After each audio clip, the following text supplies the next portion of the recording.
The long night has ended, winter has fallen, and now a saga can begin. Who will conquer the Seven Kingdoms to sit on mountain biking's throne? This is the 2019 Mercedes-Benz UCI Cross-Country World Cup. Let battle commence. Fast, natural and technical.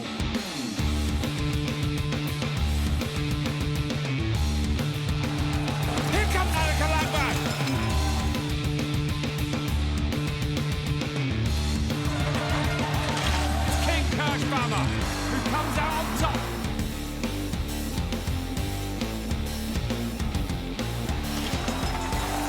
Jolanda Neff, crowned as World Cup champion once again.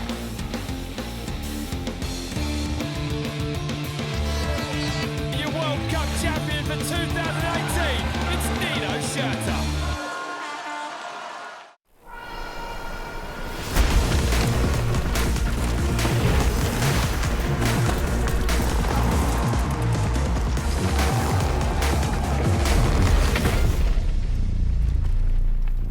Well, it's time to set the wheels in motion. This is what's coming up over the next 45 minutes. We'll look back at last year's dramatic season.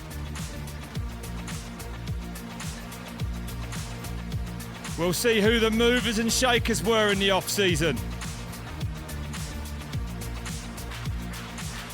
And we'll look back at yesterday's short track race, our first real sign of riders' form this year. And that is all in the company of some very special A-list guests. I'm massively underqualified to be here. We've got Henrique Avancini, the reigning marathon world champion, the reigning cross-country world champion, Kate Courtney, Annika Langvad, former World Cup world champion for cross-country and a 6 times UCI world champion with your marathon titles. Nino Schurter, I don't even know where to start, World Cup world champion and Olympic champion. And Bart Brenchens, my co-host, of course, on Red Bull TV, and the first ever Olympic champion in mountain biking. So thanks for coming. And Bart, you know, lots to look forward to. New season is here. Yeah, definitely, it's an honor for me as well to sit here in between these big stars. Yeah, we will have a look to the season from last year and looking forward to what's going on this year. And it's going to be an exciting season again, for sure. Absolutely is. Nino, you looking forward to it? You ready? Yeah, I'm looking forward to it. It was a long winter, and now short track was already good yesterday, and I'm really looking forward to tomorrow. We'll look into that a little bit later on. So let's have a look at the calendar then, where 2019 will take us. Starts here tomorrow, Albstadt, Germany, Novia Mesto next week, Val Nord, high altitude stop. Leger in France, that's going to be a big one on Bastille Day there, the racing. Val de Soleil, Lenzerheide, and then a brand new venue at the end of the year, Snowshoe in the USA. Which one of those stands out to you? I guess you'll be looking forward to Snowshoe, Kate? Yeah, we're going back to America, and that's actually a course where we've had nationals a few times, so I'm excited to get back. What's it like there? Because we don't know anything about it, really. Yeah, it's a little remote, so it's kind of in the middle of nowhere, but the trails are awesome, and the course is really fun, so I think it's going to lead to some really exciting battles out there. Yeah, sure. Well, let's look back at last year. Nino, I mean, you came in off a perfect season in 2017. Was 2018, did you feel even more pressure on your back last year? I mean, it was still an absolutely incredible season. Yeah, it gets harder and harder, and pressure gets heavier and heavier. It's like since 2016 I have a pretty nice run, but I feel that a lot of young riders really want to try that to take away that from me, but I'm still feeling great. I'm still really motivated, and I think that's the key to be successful. Yeah. And how does that short track fit into these points which you can gain in short track racing to the overall standings? Is that something what makes it more difficult for you for the future, or is it still like yesterday a good result, of course, a good start, but is it something what's in your mind as well? Yeah, for sure, a little bit the points, but what's for myself more important is to get a good start position. It's like essential to start in the first 2 rows.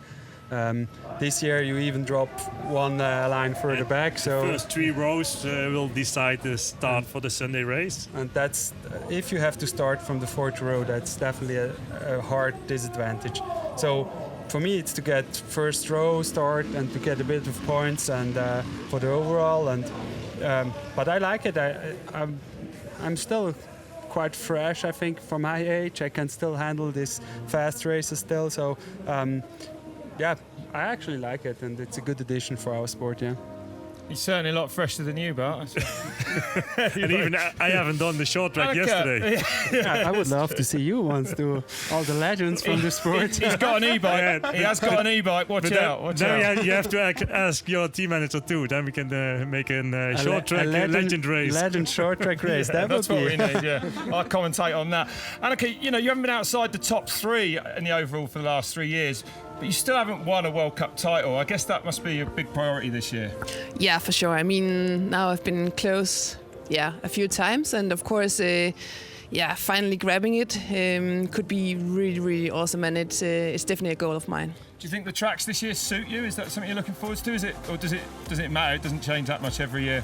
I know a lot of the courses by now, and I like those courses. Of course, we have a few new ones that I don't know. I'm sure they're going to be fine. I'm looking forward to see new venues. Keeps things a little bit fresh instead of just like the same World Cup schedule every single year. So that I'm really excited about. Yeah. And how difficult is it to make a season that you have to be good each round again? I mean, Nino, you showed it several times that you can win each round again, but I mean it's such a hard season. It's a long season as well, especially now with the short track. It's even more difficult. Yeah, for sure. It's hard to stay on top for the whole season. You kind of have to prepare for some races and then take a little bit of a break and kind of start fresh again, mentally and physically, and build up. And it's always the challenge to get that spot on for the whole season, for sure. And now with the finals actually after the World Championships, does that change your preparation, your schedule for the season? Not really.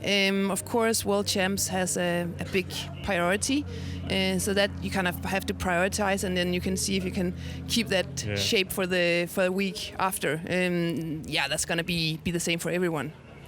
It probably always depends a bit how well you do at the Worlds. If you're really successful, you probably take it a bit easier at the World Cup finals. If you still have probably it depends the standings as well. Yeah, for sure. If you're still on touch for the overall, then. Henrique, you had a fantastic, I would call a transitional year last year, a real breakthrough year. I mean, looking back, you must be happy with that World Cup season. Yeah, I am, man. It was a really important year for myself. I've been around for quite a while now. You're peaking late. I mean, my first World Cup, I was just remember on the way here was 10 years ago, and I finished out of the top 100. And since then, I'm always like building up little by little till I grab my first top 50, first top 30, first 20 top 25. My first top 10 was 2 years ago in Andorra in 2017. And last year, I grabbed my first top 5, my first time that I stepped ever on a World Cup podium. Yeah. And I mean, I'm not like a young guy, so it's quite a pretty different situation, compared to anyone else. And I'm still building up, and I believe that the best is yet to come. But you are going from strength to strength. Of course, you took a short track win last year.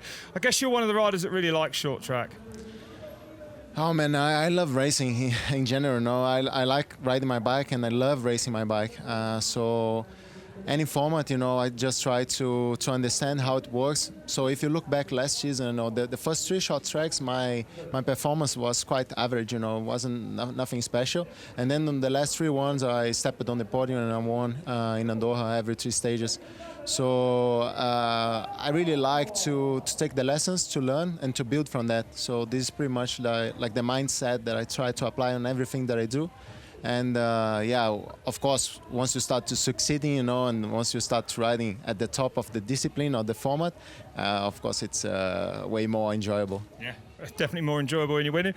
Kate, you also had an incredible 2018 as a first-year elite rider. I mean, your World Cup season was really strong, but obviously World Championships, to take that title at the end of the year was mind-blowing. I mean, did you expect that? Was that something you were working towards all year? No, it was definitely the focus. I think, the goal was really to be strong at the end of the season, and we stayed focused on that all year and really kind of geared my training and my preparation towards that final race. But it was definitely a surprise to me and to come out so strong at World Championships and just put together a clean ride. But I think I also just learned a lot throughout the season and was able to start working my way up. And I mean, nice to see you riding in the Stars and Stripes. Must be nice putting America back on the map, because it has been missing from, top flight XC racing women for a while now, really. Yeah, absolutely. But I think, we're seeing a huge resurgence in the States, not just in the elite field. I think we have so many strong women right now. We have 2 on the front row from the short track race, which is huge. But I think also just in terms of the number of people on bikes, there's so many more kids racing. The high school leagues are unbelievably big.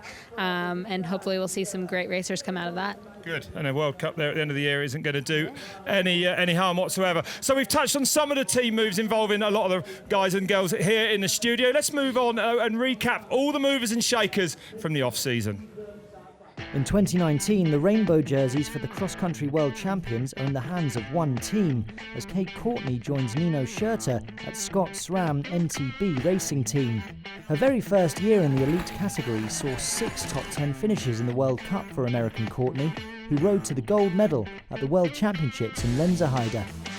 Now she teams up with cross-country legend and 6-time overall World Cup winner, Nino Schurter. I'm incredibly excited to be on the SCO Mountain Bike team this year. It's been a really positive transition for me, and I'm already learning so much from my teammates and my team manager, Thomas Fischneck. Also a new member of the Scott squad is European champion Lars Forester from Switzerland. All eyes will also be on the Trek Factory racing team, as they've recruited the 2018 overall World Cup winner, Jolanda Neff. Together with Emily Batty, the 26-year-old Swiss forms the strongest female cross-country duo in 2019. It's a dream team. I mean, with Emily Batty, who was 3rd last season in the overall, and myself, we are 2 strong girls, and I find it amazing that Trek really puts their women program first. Like, we are a mixed team, but we are 4 girls and 1 guy, and I think this is amazing. Plenty of teams have snapped up exciting rising stars who join the elite rankings. Reigning under-23 world champion Alan Hatherley has been picked up by Specialised Racing, while female under-23 sensation Melina Dean joins KMC Ekoi Orbia. 2018 was a huge season for me. It was really a breakthrough season. I made it to 2nd overall under 23 girls, and I really showed myself and others what I'm capable of. And it gives me a lot of motivation during the winter, and I'm just excited to get this World Cup season started. Also teaming up with Dean are Swiss duo Thomas Lichter and Florian Vogel. After more than 20 years of racing, Vogel is as determined as ever. It's nice to be part of such a strong team. It's always also it's a new chance to be in a new team. I'm doing this for 20 years. And I think it's the question of always being creative, never stand still. Well, lots of changes there in the off-season. Of course, your team has changed massively as well. Who do you see coming into this year as being your big rivals? I guess we could start with a certain Mr. Van der Poel, right? He must be almost top of the list.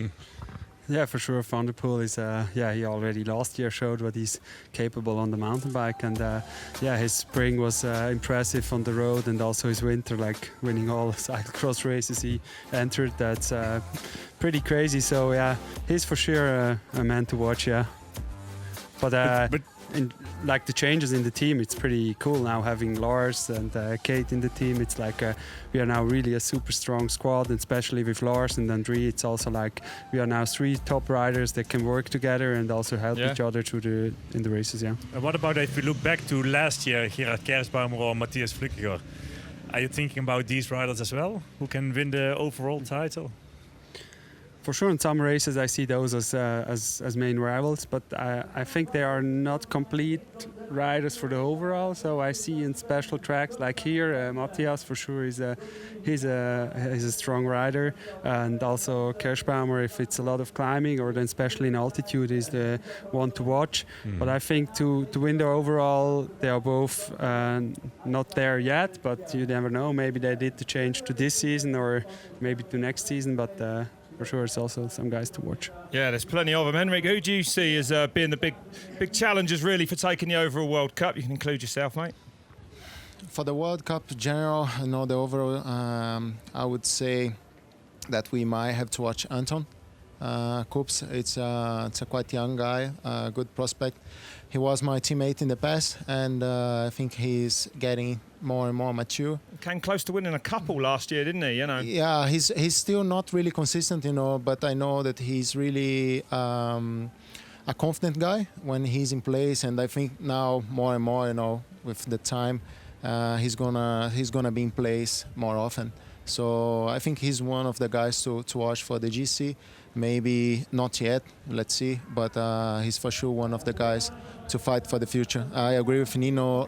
There are a few guys, you know, that can fight for one or a couple of stages, like Cash Baumer or Flukiger. Those guys sometimes are really aggressive, you know, and they suit really well on few courses. So I also would include Saint-Pierre as a good contender. He's consistent. I took a look on him yesterday during the short track. His body changed quite a lot. He seemed to be a bit more like a heavier body, a bit more muscles on the body. So let's see if he could keep the climbing condition that he has, and also the riding smoothness that he carries on course. I think he could be a nice guy to fight for the overall this year. Yeah, sure. What about yourself, Henrique? Is it the goal for you? No, not yet. Probably for next year or 2 years from now. For this year, my main goal is to win one of the not short track, the cross country. This is the main goal for the season. I see pretty much as 8 chances to do so, and I want to do it on a really good way, and I'm building that. I don't want to get there by chance, or if something happens to one of those guys, I want to beat those guys and win the race. So is there any specific course which you prefer or which you like most? Not really. I'm trying to develop it myself as an overall rider, so I can ride pretty much in every course or any condition. This is the way I try to develop myself and build myself. I'm not saying that I'm already there. Today, I would say the easiest course to me might be Andorra and Val di Sole. Those two are maybe the easiest, or let's put on a different way, less hard courses to perform well to me. Let's get a social media question in here. We've got one from Alex Derman. Sorry, I know I've definitely mispronounced your name. Which rider is your main rival? Send that to you, Annika. The good thing about the women's racing is that there's a lot to pick from for a start. Yeah. First of all, a lot of strong riders. I feel like the field is getting, the depth of the field is getting bigger every year, which I think is really cool. So it keeps things fresh and unpredictable. But of course, looking back to last year, Jolanda, Neff, Kate and Emily, and those girls who were always consistent up there, for sure are some of the... It's quite interesting right now, because I know we've had short track, but we actually don't really know what's going to happen tomorrow. No, tomorrow is going to be a very different race. It always is, especially on this course. For a cross-country race, this course is just brutal because it's so hard. Yesterday was fast, but more flat, and tomorrow will be so much climbing. Yeah, it is. It's a big climbers course, isn't it, really? And the downhills are pretty quick and pretty easy. It's probably here you see the biggest difference of the short track on the course, because it's a super fast, flat short track, and then a super climber course for the... So some, like other places we had last year, it's a bit... Some tracks are a bit like... Absolutely. Similar, I mean, Kate, you beat Jolanda last night in short track. Congratulations on that. I guess tomorrow you'd be liking to do it again. Do you see her as the woman to beat this year? Definitely. I mean, you know, as Annika said, there's so many strong women in our field, and I think that's what makes it exciting both for the spectators, but also for us. I think we, don't know who's going to show up and have a fantastic day. And as I was saying, the short track is definitely quite flat here. I think it's super tactical, and yesterday my tactics worked out, but of course tomorrow will be a different story and more of a head-to-head battle, I think, at the front.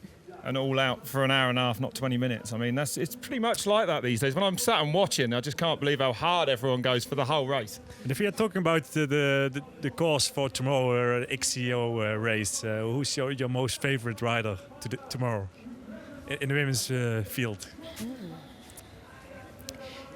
Yourself? I hope so. I really hope so. Definitely go with that.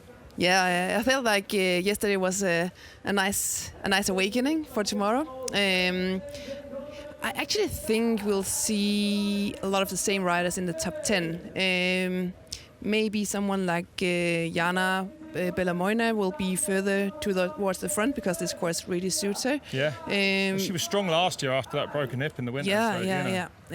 Seems like short track is not really her thing, especially not on a flat course like this. But I think more or less we'll see some of the same people in the top 10. I have a feeling. Sure, cool. Well, it will all unfold in front of us tomorrow. It's going to be good. If you think yourself a little bit of a pundit, then it's time to put your money where your mouth is. Even Bart has to do it, and he normally gets it wrong. This is our medal predictor. Please go to redbull.com/pick the winner. Give us your top threes. Me and Bart have had a go. Actually, after the World Cup downhill, I'm in the lead. That's right. The experts. Bart outwitted everyone. Me and Claudio in the downhill. Yeah, it was pretty good. You can win yourself some Jabra wireless headphones, so please go and get involved. And it's actually got a bit easier for you this year as two of the sport's greats stepped away from World Cup racing in 2018.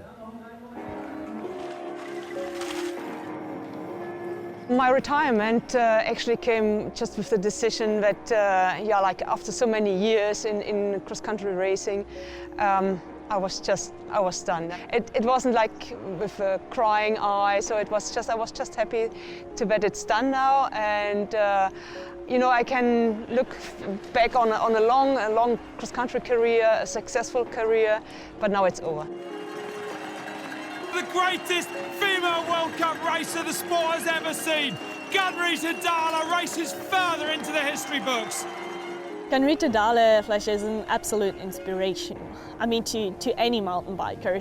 What she has done and achieved in her career is incredible, but also just the way how she has done it. I mean, she's been there for more than 20 years. It's incredible. I've looked up to Gunn-Rita since I was 10 years old. And so to see her retire, it's like emotional, but it's also so exciting to see her now experience what else life has to bring to her, and she's just been a great role model. She stayed at the top level for so long, and she had a family and came back racing, and I think for women's sport to have someone who can do all that and still love the sport, have a great time, I think she is an amazing person and really inspiring.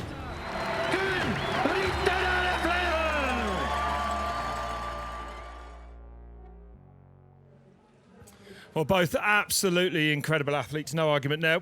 What was it like? I mean, I know you don't like getting beat, any of you, but to see Gunn-Rita take that win, a 30th World Cup win in Andorra, must have been something special. Yeah, for sure. It was so well deserved. I mean, just the fact of staying on the top for so long in a sport that has developed so much in those years where she's been on the top, and she constantly managed to adapt to the changes. Yeah, it's really inspiring. I mean, yeah, that is just mind-blowing. She's absolutely incredible. And I mean, you only got to race against her 1 year, but do you remember watching Gunn-Rita win World Cup races? Yeah, it was amazing. Actually, that day I was in anti-doping with her afterwards. I was one of the random selections, so I got to see her right after that win. And I think for me, what's so special is that she truly loves the sport, and you can tell, and it comes out in her riding and her racing. And I think even now she'll be a huge ambassador to the sport and someone we can still look up to. Yeah, she's done a lot as well for women's sport, just putting it out there as well. And Sabine Spitz, I mean, every single Olympic colour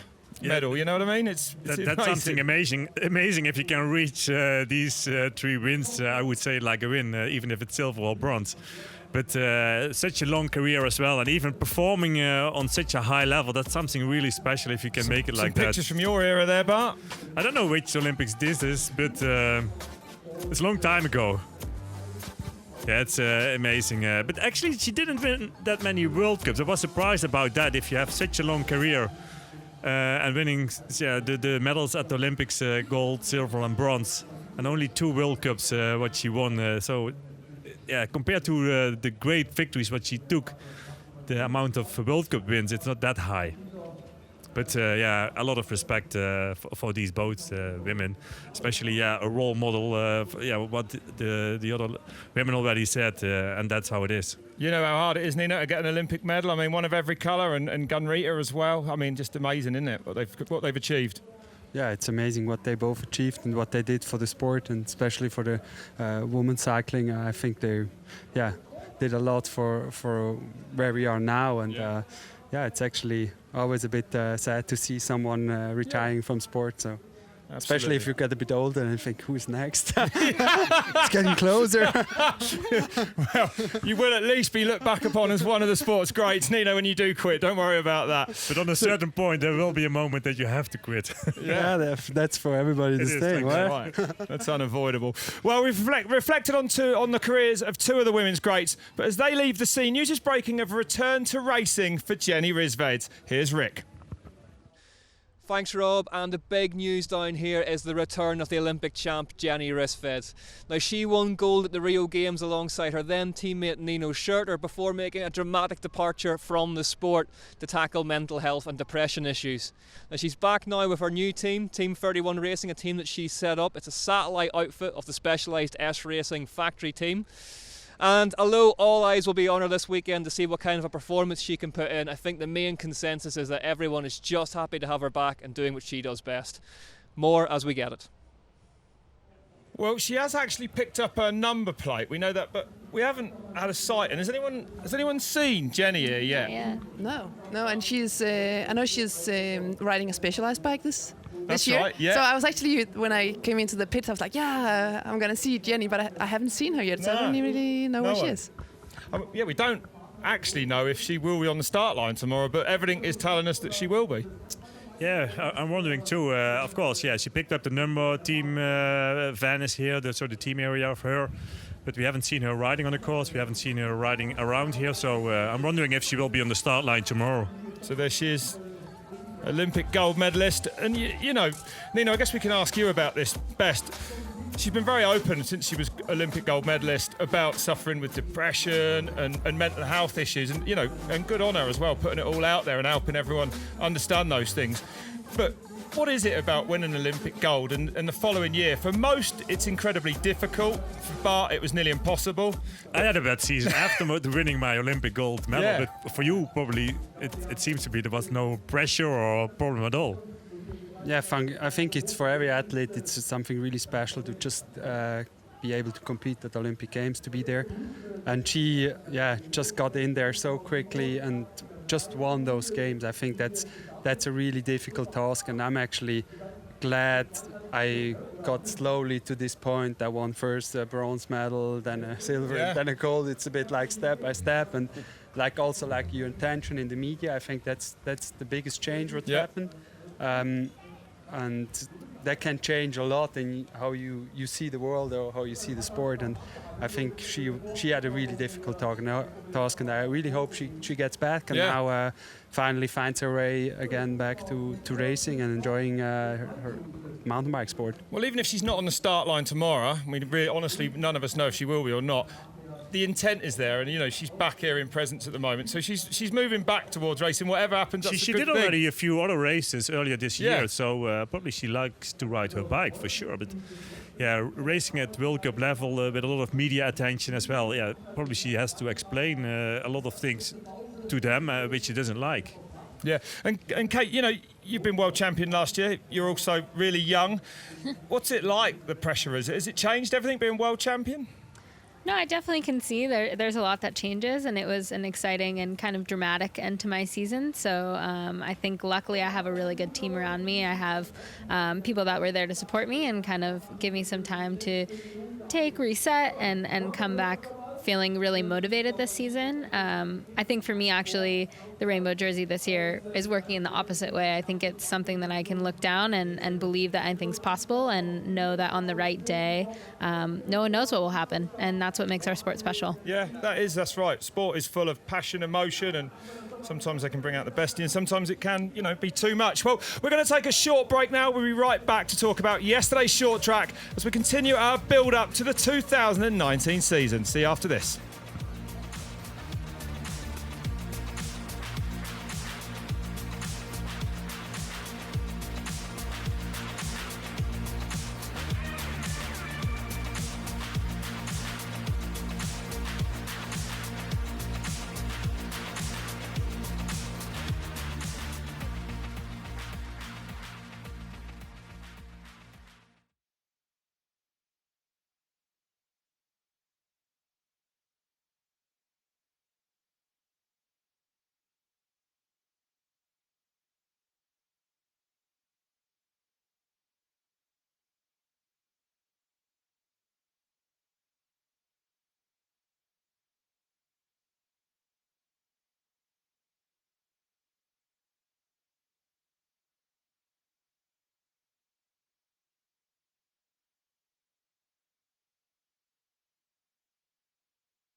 Welcome back, everyone. Well, just before the break, we saw some thrilling short track action from yesterday when these guys took to the track for the very first time. And here are the results of that short track. Remember, these carry half the points of the World Cup we're going to see tomorrow, the cross-country race. And more important, or equally important as that, is that they make up the top 24, the first 3 rows of tomorrow's starting grid.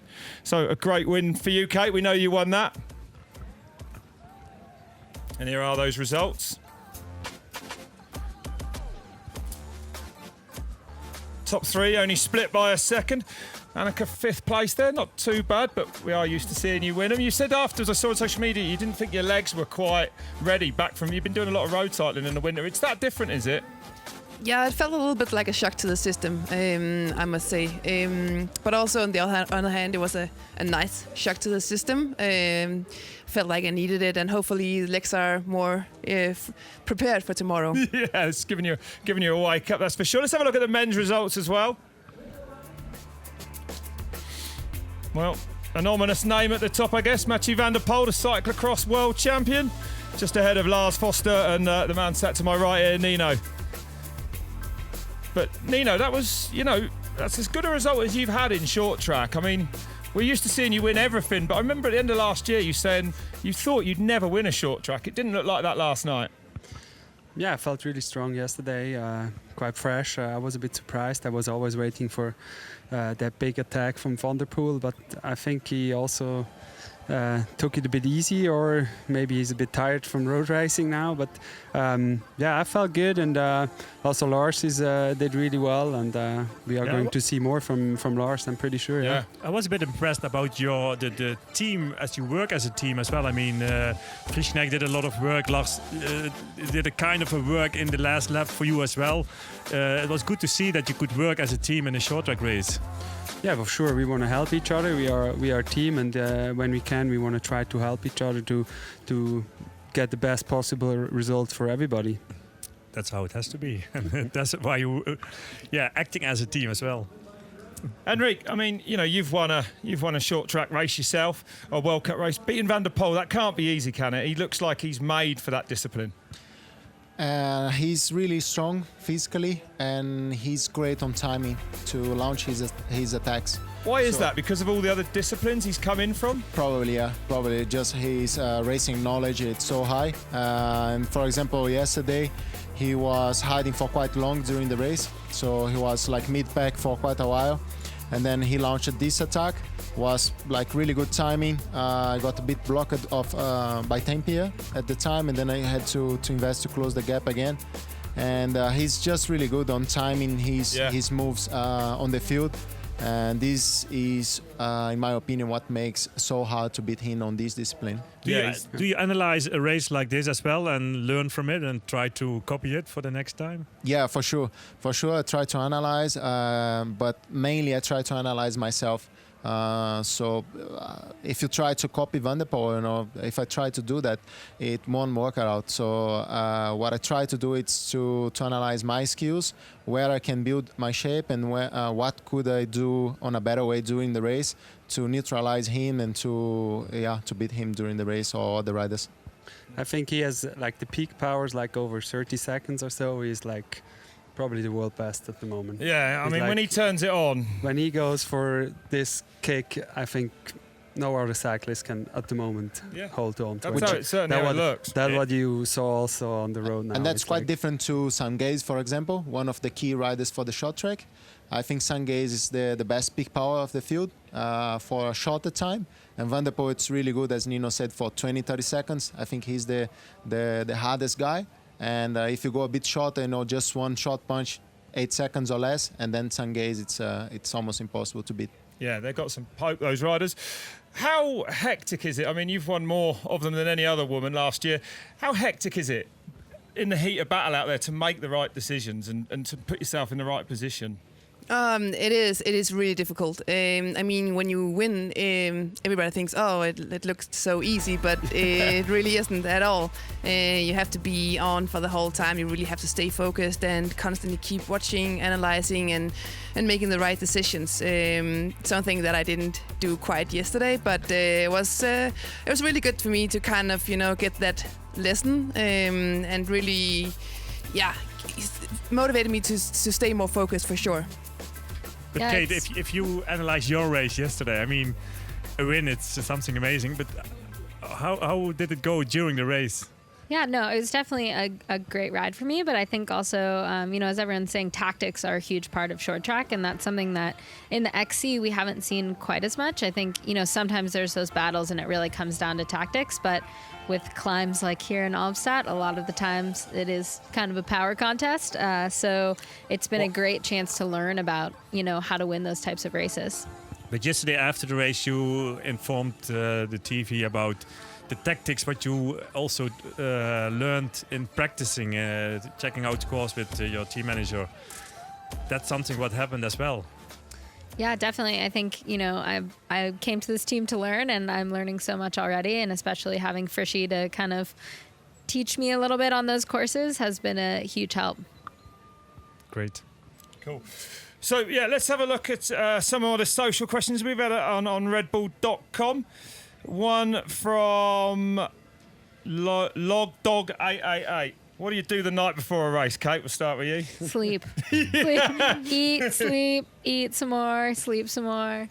Henrique, much the same, is it? Or? Yeah, I always make a call home just to check how my wife is doing, my family is doing, my little one now is doing. And I really like to spend some time on socials because, inspiring people at my moment, it's quite a big thing in my life and in my career. So I always like to take a look, and to see how people are supporting me. Can you explain a bit what kind of star you are in Brazil? I mean, Brazil, it's a huge country, a lot of fans. It's insane. I don't see myself as a star, but I'm really enjoying the moment and the chance that I have to share a good message with people. So when I look back to my life, and my entire career, I think it's something that it's a quite powerful message, especially to my people, to South American people, that it's possible, to go step by step. And I'm now really close to the top. I'm current world champion, marathon world champion. And this, I think, is the most powerful thing. I'm a completely different guy. If I look to some of the top riders, if I look to Nino, he's a legend. He's a pure talent. He was born on the perfect mountains, perfect country. He's winning since he was a junior, and I was completely the opposite. I came from the very bottom, and step by step, and consistently growing, developing myself. And this is the message that I want to share with people. And right now, it's just insane. When I go out on the streets during the races, people stop me by, like crying, and they get No way, really? It's insane. The mountain bike scene in Brazil now, it's just exploding, and I'm really, really happy and proud to be a small part of that.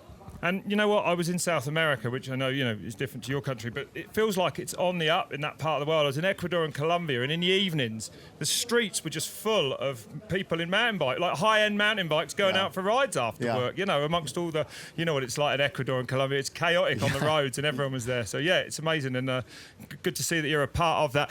Well, there's been a lot of chat this week, actually, and one of the things that has been coming up is the track here in Albstadt.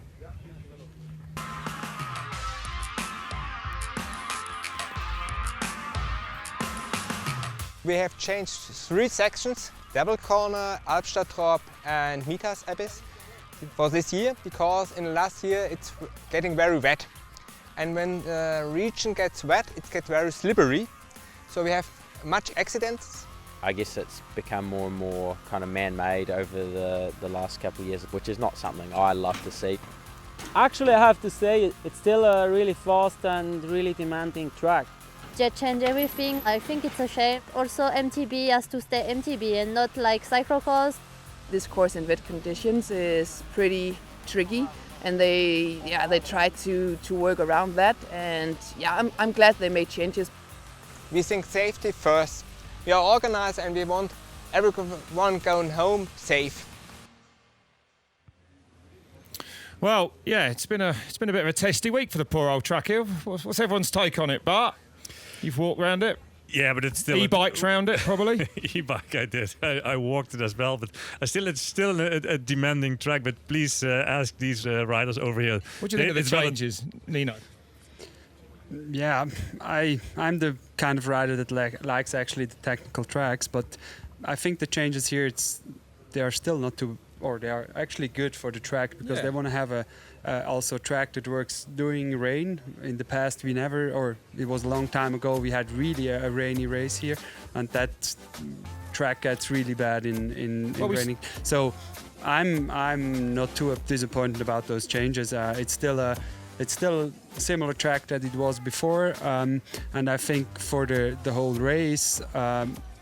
It's actually better because if you once have or next year at Worlds it would rain, and you have like just seeing people running up the hill and running down the hill, that's also not mountain bike. So it has its good and its bad. So and last year, I mean, we did see, I mean, particularly in the women's race, that horrible drop that they've made easier. I mean, it probably was a bit much. Half the field went down there. I mean, I guess you probably don't mind the changes too much, Annika? Well, you can say about the changes what you want, and then maybe they found a way of making the changes.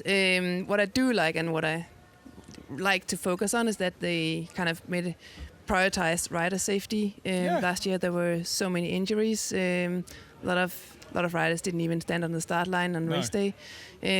So I think that's positive. I mean, a lot of us do this for a living, and if we out half of the season with an injury, it's just bad for us, it's bad for the sponsors, and it's bad for the racing. So with that in mind, I think it's positive. Yeah.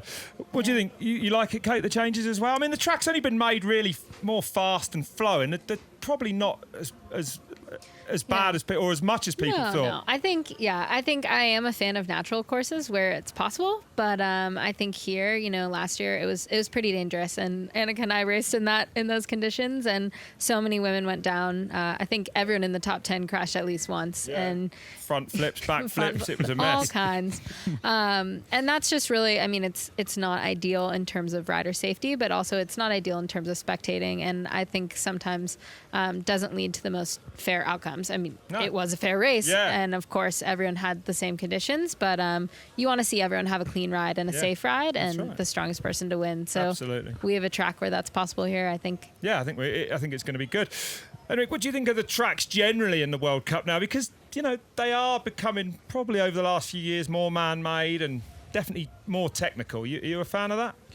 Yes, I am, and I think that the track in Albstadt, it's a really good example. I think the changes they made, they are just great, because this course in the past was kind of like a simple course, technically speaking, and really demanding physically.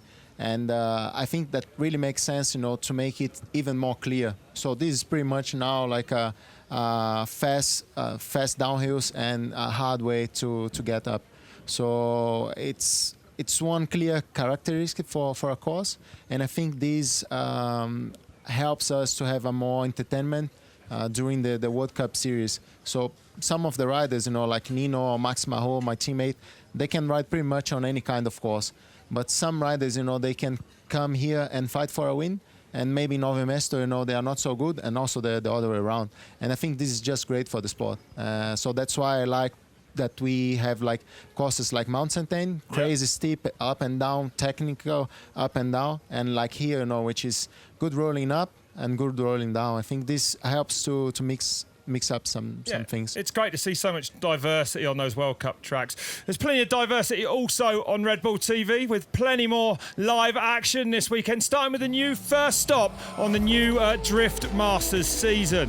45 drivers from 20 nations will fight for the first points. 32 will qualify for the Drift Battle. Last year's Drift Masters champion James Dean is the hot favourite, but watch out for the Red Bull Drift brothers, Connor Shanahan and Ahmed Diham. Catch all the action on Red Bull TV tomorrow at 3:20 p.m. Right, we're going to get another couple of social questions in there. I'll start with you, Kate. This one's in from On the Ricky. Who do you admire? Who are the other pros that you admire the most?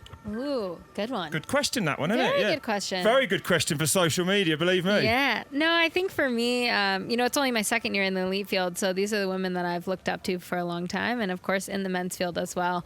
And I think for me, riders like Annika and Jolanda and Nino have always been riders I look up to because of their consistency. And I think when you train consistently, you race consistently, and that's something I really respect and always enjoy watching. Yeah, absolutely. Nino, I mean, you are the best. Anyone you look up to, though? Yeah, I also had my role models when I was young, especially Thomas Frischknecht. He was to this time the legend, or also Christoph. Those was the ones I looked up when I was a junior. Yeah. Yeah, that's right, absolutely. Annika, this one from Coop's Heart. Are there any locations you'd love to see a World Cup race in? Ooh, that's a good question. Denmark for a start, I suppose. Denmark, yeah, we'll have to build some mountains, I guess. Well, actually, we have some. Is it pretty flat in Denmark? Yeah. Is it really? No, we have more kind of short, punchy climbs, that kind of terrain. But actually, I live north of Copenhagen now, but the area where I grew up, 3 hours away, middle of Jutland. I'm not familiar with it. Maybe Bart knows that area. I think actually Europeans once were there, but there we have some pretty decent climbs. So that I'm voting for that one. You haven't spent your whole life like Bart training by riding into a headwind, then? No. Similar, riding headwind or climbing mountains, actually. I would prefer climbing a mountain anytime over headwind. Here's one from Justin Larry for you, Henrique. Your favourite post-race snack? Do you actually treat yourself after a race? Is it pizza? It is an all-out affair afterwards. Is pizza. it? Treat yourself. What do you eat? Oh, we know what you eat. Tacos. Tacos. Isn't it? Easy. No tacos Next in question. Albstadt, baby. What are you going to do? We're going to have to make some.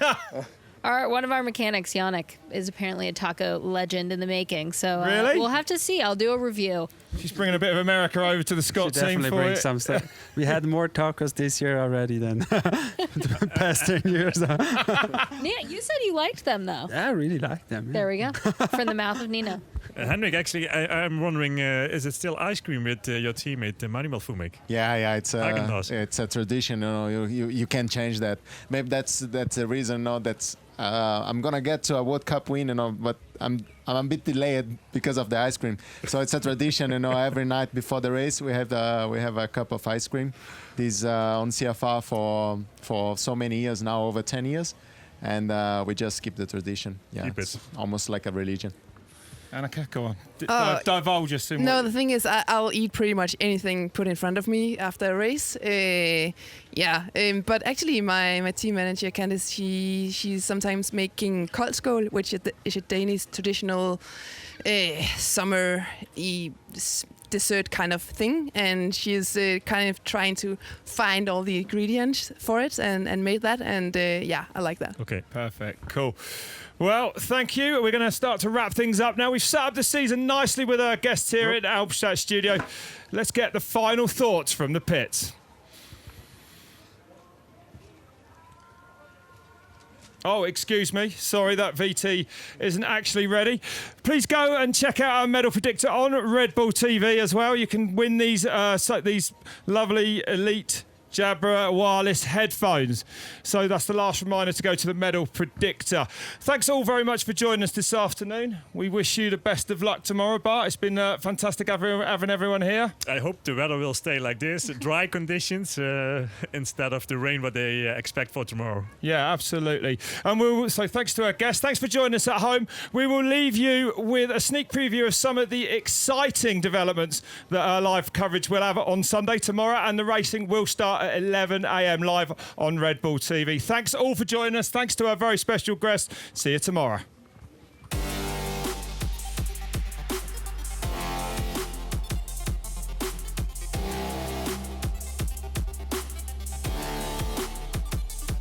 Hello and welcome to the bike arena of Obertraun.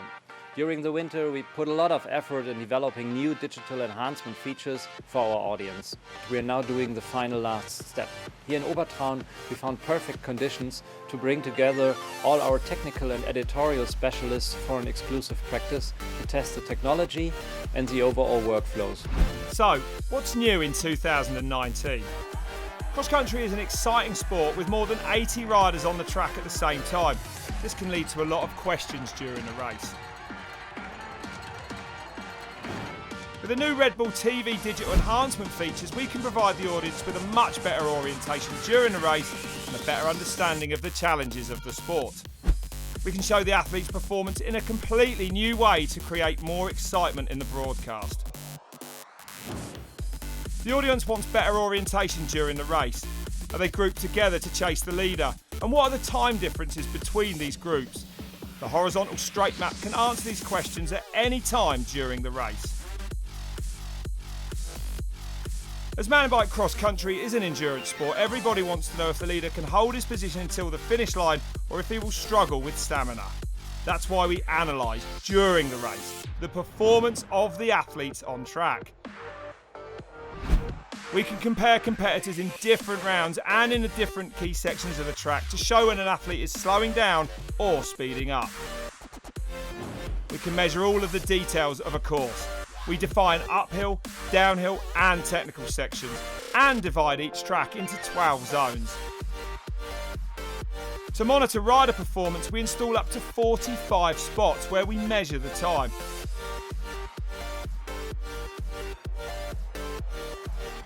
Now we can give the audience a much better understanding of the sport and of the difficulties of each individual track. With a lap comparison, we are also able to show the individual performance of a rider in comparison with another rider in a new way. The brain behind these new features is the Red Bull TV Data Cruncher, combined with a new tracking technology. We use an innovative tracker, which provides all the data we need and much more. This tracker is not only more accurate and faster, it supplies a huge amount of additional data like acceleration, G-forces and directions. The new digital enhancement features on Red Bull TV will take the UCI mountain bike cross-country experience to a whole new level in 2019.